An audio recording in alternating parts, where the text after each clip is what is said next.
Dr. Josue has carved a remarkable journey. As a travel physical therapist from humble beginnings, he has achieved a coveted six-figure position in physical therapy, settled a $52,000 car.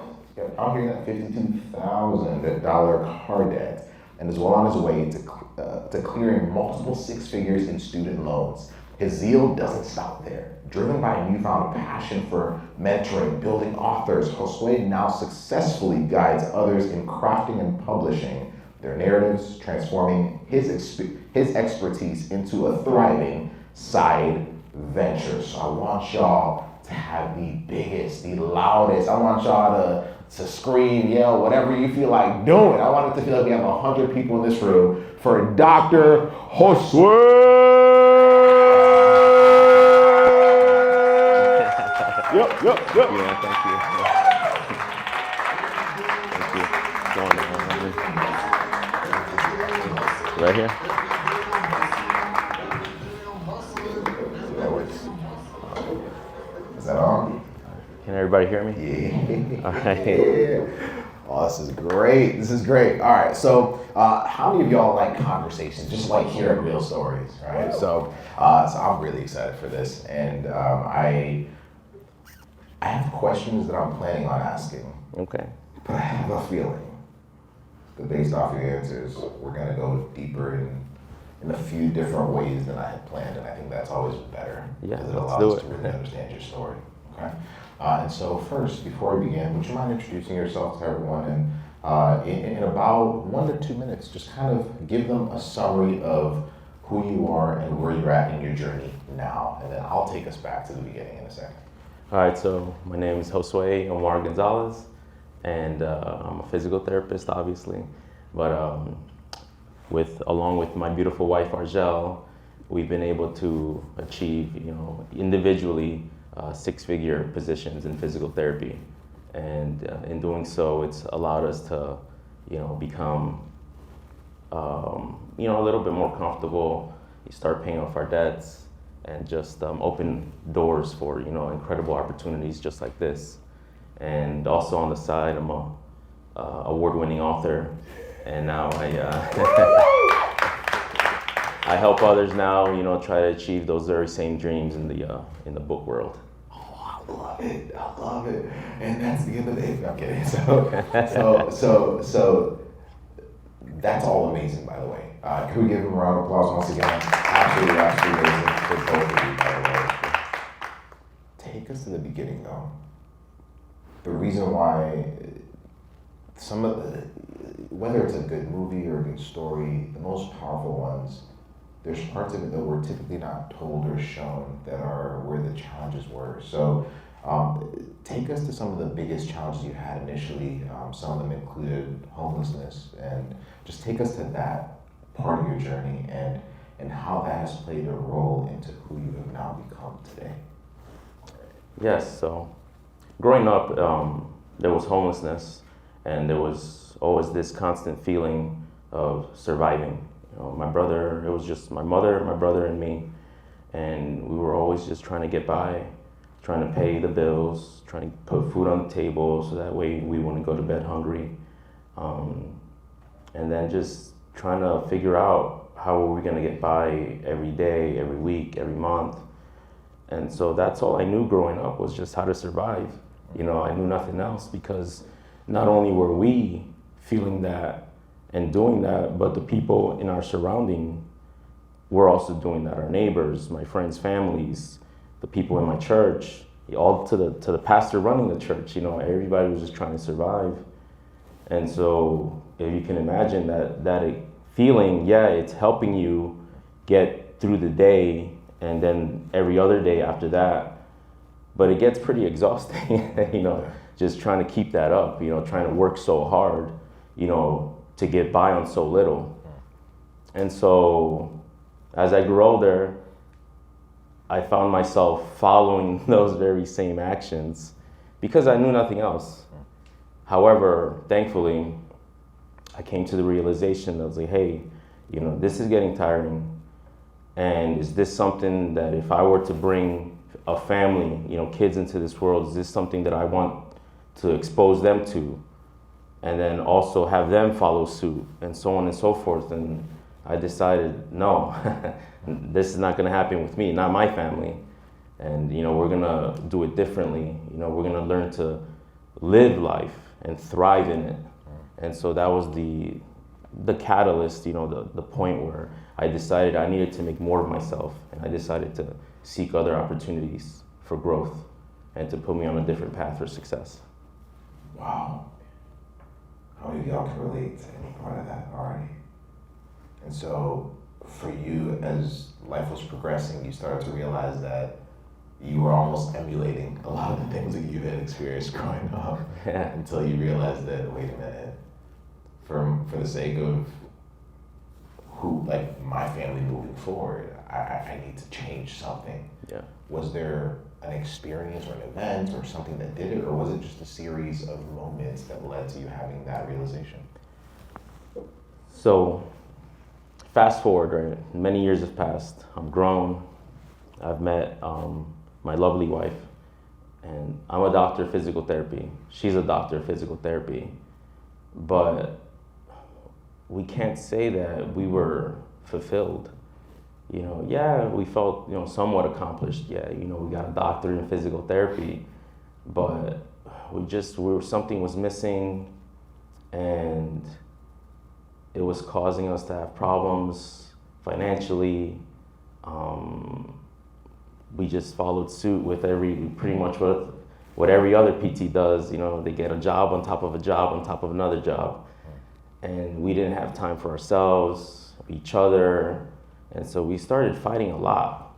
And that's something that we really didn't do when we first met. And even in PT school, as hard as PT school was, we didn't really fight. We actually were a unit. We studied together, we passed exams together, practicals. And so we thought oh, we got this, life after PT school, once we're doctors of physical therapy, it's gonna be smooth sailing. No. It's like the Titanic, how it hit the iceberg. Wow. And it got pretty bad, arguments about finances turned into arguments about, things I didn't like about her, things she didn't like about me. And it got pretty bad to where we started, throwing the idea of just breaking up. Hey, you know what? These last 3-4 years have been nice, but we might have to go our own way, just figure it out. Thankfully, the love that we had for each other, prevailed, and we sat down. We realized, hey, we can't keep this up. Her childhood and upbringing was kind of similar to mine, and so we're hey, we're actually following in those very same footsteps. That just constant grind, just working hard, never resting, never enjoying life, never enjoying each other, and that's something that broke up my parents. That's something that broke up her parents. And we're we can't let this break us up, and so we decided, from this point forward, we're gonna invest in ourselves. We're gonna, take a deep dive into ways that we can fix our finances and also just continue to grow and learn. Wow. First of all, I appreciate you sharing that, because you didn't have to. No, it's all good. But that was we appreciate that. Thank you. So you both realized that you had seen the end of the story for each of your parents. Yeah. And you realized, I don't want that to be my story at all. So you both decided to say, okay, we're gonna figure this thing out. Yeah. One of the realities at the time was that combined, you had nearly how much in school debt? $400,000. Okay, so $400,000 in school debt. So with $400,000 in school debt, that's a number that would make most nervous, right? And so, what mindset shift happened, and what helped? Just because it's so easy to see a number like that and just pull the plug and say, you know what, it's hopeless. But clearly, there's something, and maybe it was partially just realizing the reality. What have you done mindset-wise to help you realize that it is possible to navigate obstacles like that and more? Because that's what a lot of individuals, either in this room or on Zoom, are struggling with, is that belief that it's possible. So how did you both acquire that?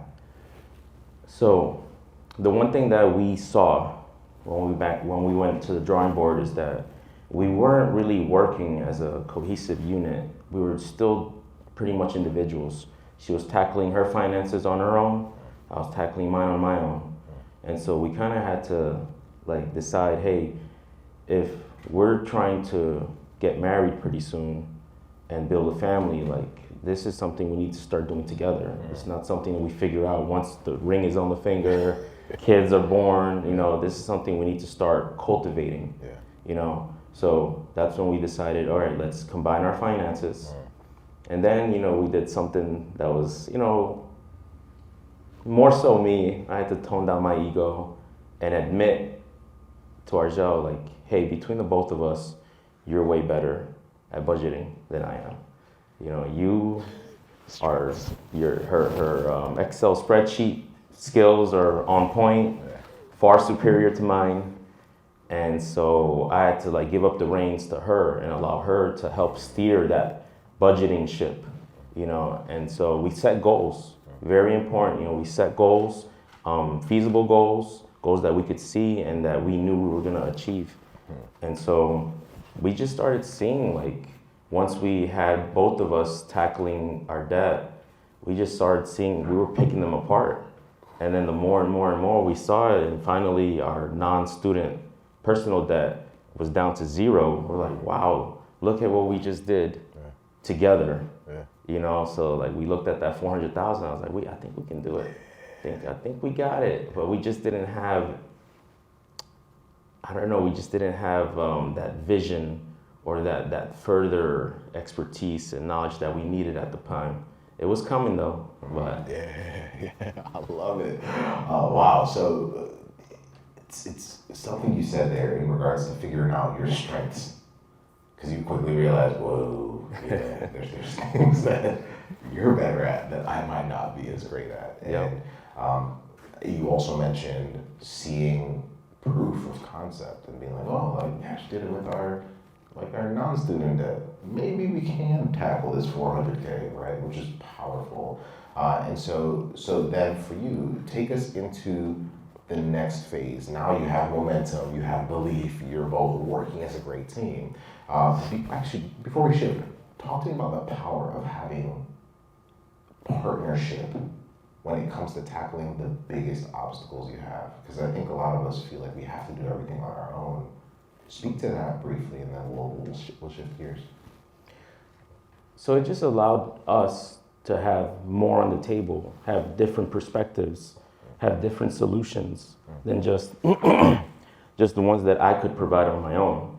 You know, it's good to have somebody, a fresh pair of eyes, you know, a fresh new voice adding in to provide solutions to a problem.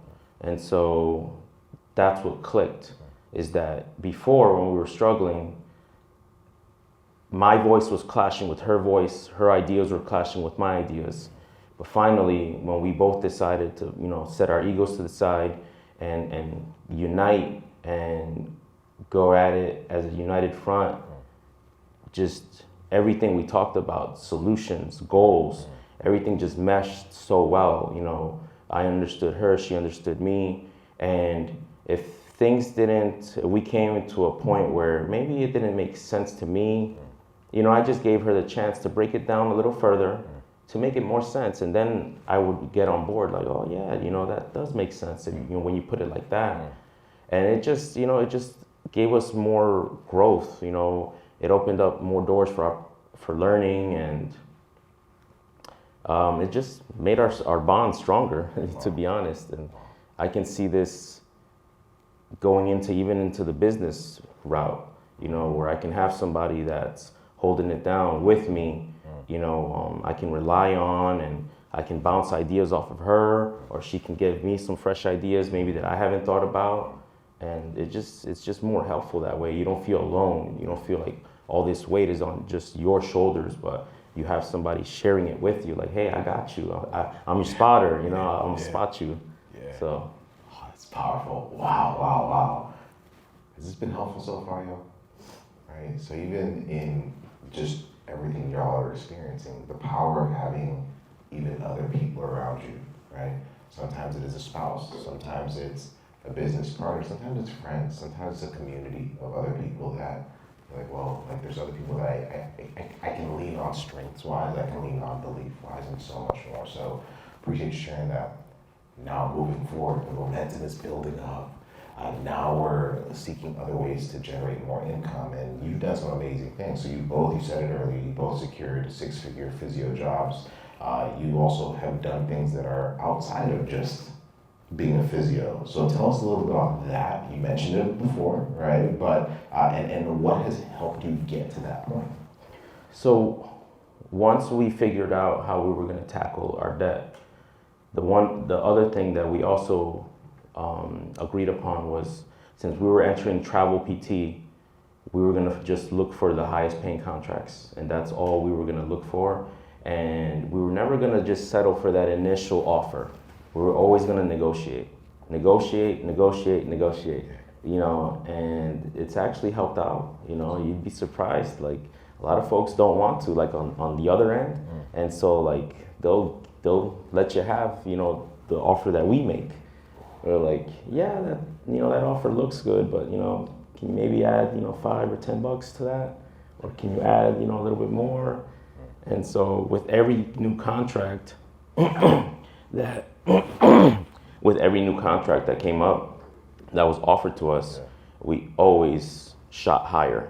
We never went with what was offered or lower. Every new contract was always a higher number. It was never the same as the previous contract. And so doing that for the last 3 years has allowed us to reach to that 6-figure point. I love that. For each of us. Oh, I love that. I love that. Never settle. Can y'all say never? Never. Settle. Settle. Never? Never. Settle. Settle. Never. So, no, powerful point. And also just each contract realizing we can ask for more. Yeah. Right? And I think, well, there's many physios, and it goes back to what we talked about yesterday, where you're told don't ask for anything because you're supposed to do your time. It's like prison. It's terrible, right? But you're saying that for both of you because you were clear on the goal. You were clear on what y'all were trying to do personally with your debt, loans, everything else. You're like, no, we're going to ask for more. And then it started working, and it kept working. And why stop if it's working, right? So absolutely amazing. What about outside of your physio job? Tell us about that. What started that, and who has been part of your support system to help you pull that off? So at first, it was just me. I was self-publishing my books and writing them. And at first, it was just something that I did because I love writing, and, you know, I think I have good stories to tell, you know, and so I just pursued that because many people were, you know, telling me, hey, you should write a book. And so I did. And, you know, a couple of them have gone on to win some awards. But then I found myself being approached by, you know, a person here, a person there, like, hey, you know, I see that you write, I see that you're self-published, like, I've always had this idea for a book, and so on and so forth. And so with every person that I helped here and there, I thought to myself, like, hey, why don't I, you know, make this into a side hustle? Like, you know, there's nothing wrong with, you know, getting money from it. Like, I'm providing knowledge and expertise to somebody, and I'm also helping them achieve something that could very well be their dream, you know, to write a book and get it out there. And so I had the idea in my mind, but I just didn't know how to pull the trigger on it. Like, I didn't know how to set it up. And it wasn't until, like, you know, we sought the guidance of Coach Andrea and Coach K that, you know, helped, you know, propel that into like a business where now I have clients and I'm actually helping them, you know, write their book, you know, publish their book and so forth. So, Wow. So the power of having someone that can take things that you're already good at. You were already good at writing. You were already having people reach out to you. You just didn't know how to connect the dots. True, yeah. Correct? Wow. So what would you say to everyone who's in this room, everyone who's watching via Zoom, who some do have strengths that they're aware of, some don't, but they they exist, you just don't know how to pull them out yet. What would you say to them about the power and the importance of having the right guide to help them put it together? So it's very important to seek out mentorship. I mean, if you could imagine, let's put it into the PT world. You want to specialize in the spinal cord injury population, right? You're just fresh out of school PT with just generalized knowledge. You're not going to just enter that world and think you're going to be successful helping people with spinal cord injuries. You need a certain level of expertise. And so you would seek out somebody who's been in that field, right? They've been in that field for a little bit, they know the ins and outs, and they've been successful at helping these patients with spinal cord injuries. So you would seek them out, you pick their brain, learn everything you can from them, and then you'd go and, enter that field. And, I'm pretty sure you'd be successful, if you apply everything you've learned from that person. But that's what it takes. You need that mentorship. And so we believe it's vital if you want to get to that next level in life. If you feel like just PT alone is not going to do it, then you might want to seek out mentorship to help dig that out of you. Everybody in this room is good at something. You've got a certain skill set that you may not have, I may not have, and that somebody in the world may need. They may need your help to do this thing that you're good at. And so why not, use that to your advantage and, make it a profitable, make it fulfilled endeavor, that you'll enjoy doing and also make gains from it, financially speaking. Wow. Y'all getting value from this? Yes. I have a question. I don't know if you're ready for it, but it's okay. I'm gonna ask it. Take us a few years down from here forward. We spent a lot of time talking about the past. We actually talked about the present, which you mentioned that for both of you, a key part has been, especially in your digital side hustle that will continue to grow, having the right guide has been pivotal, and the belief builds and everything take us now to the future, because you took us from this past.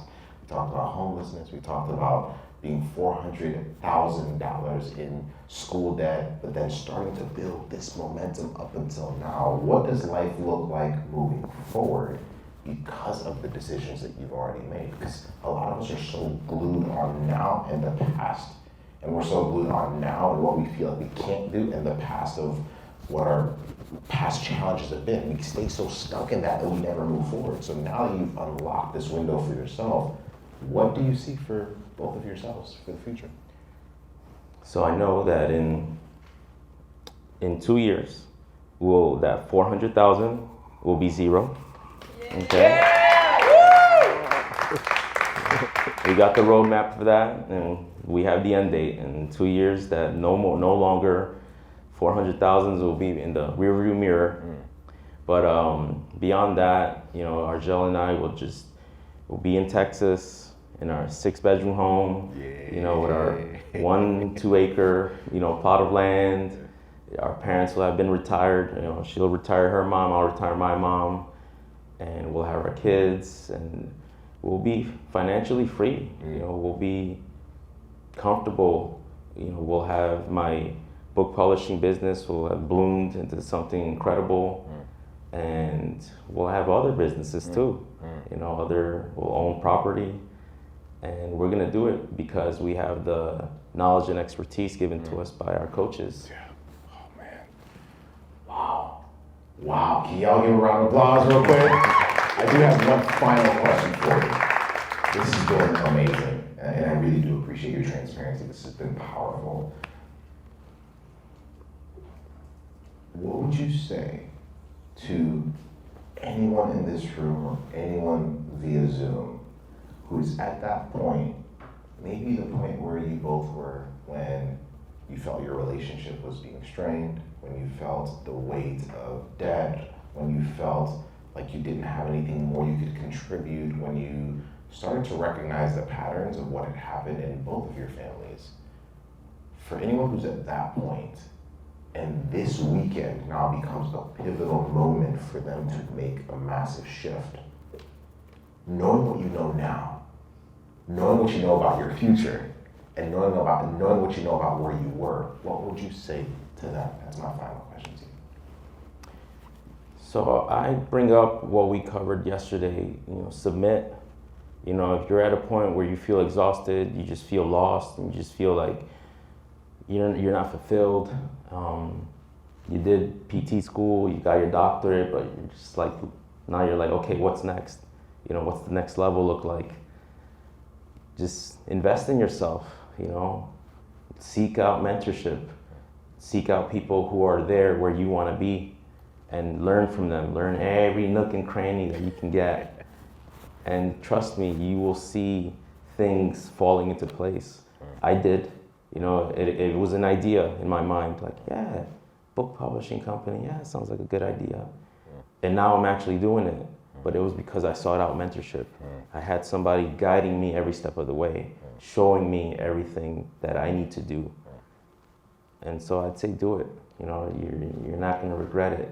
At the end of the day, you're doing something it's not only about you, but it's about your future. So your family, generational foundation that you're laying down the stones. And so I'd say do it. It's an incredible journey. We've enjoyed it. We've learned so much, and I'd say we're a lot different from the PTs we were. Graduating on that stage. We're two totally different people. So I'd say it's an incredible journey that you guys need to pursue. Yeah. Wow. Can y'all give Dr. Jose Omar Gonzalez the biggest round of applause y'all can give? You crushed it. Oh man, thank you so much. Appreciate your time, y'all. Once again, another round of applause. Thank you. Yeah, perfect.